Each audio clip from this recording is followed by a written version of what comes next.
পরিস্থিতি? ভোট তো শান্তিপূর্ণভাবে আমরা দেখতে পাচ্ছি। হ্যাঁ, ভাঙড়ের সাধারণ মানুষকে আপনারা জিজ্ঞাসা করুন, তারা উৎসবের মেজাজে ভোটদান করছে। কে বলছে 10 বছর ভোট দিতে পারেনি? হাতিশালা সরোজিনী হাই মাদ্রাসার ওখানে যে ক্যাম্প মানে পোলিং স্টেশন আছে বলে 15 বছর পরে ভোট দিচ্ছি। আমি বলেছিলাম ভাঙড়ের মানুষকে যে আমি অন্তত ভোটদানে সুষ্ঠু ব্যবস্থা করে দেবো, আপনাদের যেখানে ইচ্ছা ভোট দেবেন। এই যে ভোট চুরি হ্যান এটাকে বাঁচানোর চেষ্টা করব। তাই জন্য বারবার নির্বাচন কমিশনের দ্বারস্থ হয়েছে। আমি এখন পর্যন্ত নির্বাচন কমিশনকে ধন্যবাদ জানাবো, ভাঙড় ডিভিশনের ক্যালকাটা পুলিশে যারা কর্তারা আছে তাদেরকে ধন্যবাদ জানাবো। একটা দুটো জায়গা ছাড়া সেন্ট্রাল ফোর্সও যথেষ্ট তারা অ্যাক্টিভ, তাদেরকে ধন্যবাদ জানাবো। ভাঙড়ের সাধারণ মানুষকে ধন্যবাদ জানাবো, তারা শান্তিপূর্ণ ভোট করার জন্য যে প্রতিজ্ঞা নিয়েছিল তারা করছে।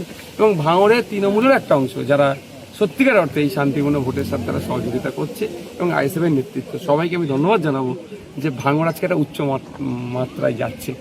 আমি অনুরোধ করবো সন্ধ্যে 6টা পর্যন্ত এইভাবে সবাই কন্টিনিউ করুন।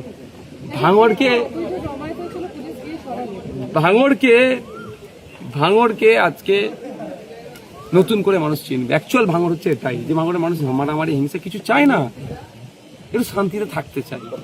কিন্তু কিছু রাজনৈতিক কাঠবাড়িরা এটাকে ভাঙড়ের মানুষকে কলুষিত করার চেষ্টা করে। আজকে প্রমাণ, আমি যারা এখানে সেক্টর অফিসার যারা এসেছেন, first pulling officer, second pulling officer, অনেক ক্ষেত্রে আমি আনঅফিসিয়ালি তাদেরকে একজনকে জিজ্ঞাসা করলাম কেমন লাগলো, বললো যেটা শুনেছিলাম তার ঠিক উল্টো তো। মানে হ্যাঁ, অ্যাকচুয়াল ভাঙড় হচ্ছে এটা। আপনার তো আরো প্রার্থী বিভিন্ন কেন্দ্রে রয়েছে আপনার দলের, সেই সব কেন্দ্র থেকে কি খবর আসছে, কোথায় কি? আমার এজেন্ট তো সব 304টে বুথি এজেন্ট আছে আমার। না, অন্যান্য কেন্দ্রে আপনার প্রার্থীদের কি খবর? ক্যানিং পূর্বে একটু ডিস্টার্ব হচ্ছে, মিনাকাতে একটু ডিস্টার্ব করছে, ইভিএম মেশিনের খাম চিহ্নেতে ওরে ফেভিকুইক কাঁটা লাগিয়ে দিয়েছে। আচ্ছা, মানে একটু নোংরামি করছে, তবে সবটা পেরে উঠতে পারছে না। বাকি ম্যাক্সিমাম জায়গা থেকে সত্যি কথা বলতে কি খুব ভালো ভোট হচ্ছে, মানুষ ভোট দিচ্ছে। খানাকুলের একটা ঘটনা, খানাকুলে আমাদের এজেন্ট দুটো ঘটনা ঘটেছে। একটা হচ্ছে এজেন্ট মানে আইএসএফ এজেন্সি যে তৃণমূলের লোক বসে গিয়েছে ফেক সিগনেচার করে, তাকে প্রফেসর পালিয়েছে। আর একটা আমাদের প্রার্থীর সাথে একটা অন্যায় হয়েছে, সেটা আমরা নির্বাচন কমিশনকে জানাচ্ছি। কি ঘটেছে? বিক্ষুব্ধ কয়েকটি ঘটনা ছাড়া বাকি এখন পর্যন্ত এই সেকেন্ড ফেজের ইলেকশন আমাদের যেগুলো প্রার্থী দিয়েছি সেগুলো ভালো চলছে। এই যে সুষ্ঠু এবং অবাধ নির্বাচন চলছে ভাঙড়ে শান্তিপূর্ণভাবে, সেখানে জয়ের মার্জিন বাড়বে? দেখুন, আমি প্রথম দিন থেকেই বলে আসছি যে কম করে 50,000 ভোটে লিডে আমি জিতবো। সেটা তো আপনার হলো, বাকিগুলো?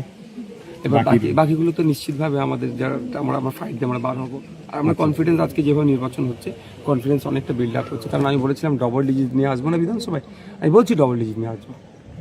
বামেদের সার্বিকভাবে যে জোটের ফলাফল কেমন হবে? তার জন্য আমি সেই রাত 1টা পর্যন্ত প্রোগ্রাম করেছি, বামেদের সাথে রেজাল্ট ভালো হয়।